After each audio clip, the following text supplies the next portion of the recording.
Hey guys, it's Matt.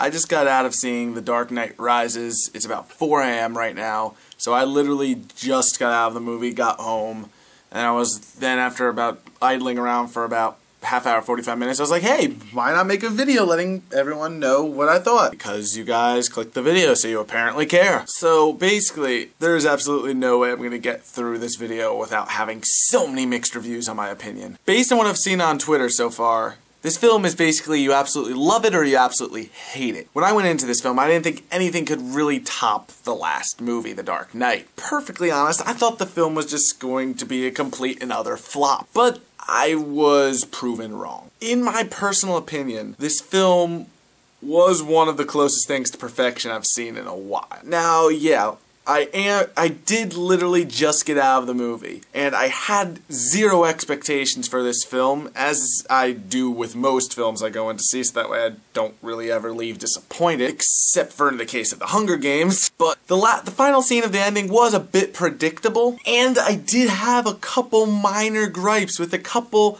minute details throughout the film. I can't really give any examples to what these gripes were because they all involve spoilers, and I'm not gonna spoil this movie for you guys because that would be doing you guys a disservice, and I don't want to ruin this film for you. To be honest, these three Batman films make up the trilogy for what is one of the best modern trilogies to come about. I'm not going to compare it to any of those classic trilogies like Star Wars or any of them, because then you just get into this giant heated debate that's really not worth getting into. For what it is though, I think Christopher Nolan is a genius, and he made the Batman series, which had the most laughable movies in the past. So laughable they were practically comedies, and took the franchise, gave it a gritty reboot, and made it something so much more. Bane at first took me like a couple minutes to get used to Bane as a victim just because of the voice, but he very quickly grew on me as being a very menacing, very convincing, very evil villain. Now, I'm not going to say he was better than Heath Ledger, because Heath Ledger's performance in The Dark Knight was absolutely extraordinary, and I don't think he was better than that, but he was still pretty damn good. The plot was done on such a large scale that it was just perfectly done. It brought back things from the original film, Batman Begins, it brought back things from the last film, and it just brought everything together and combined it in a way that just made it so perfect. I absolutely loved it.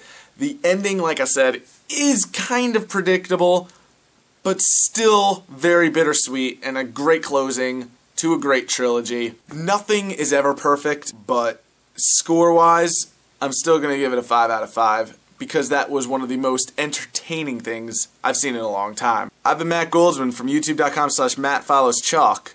I'll catch you guys next time.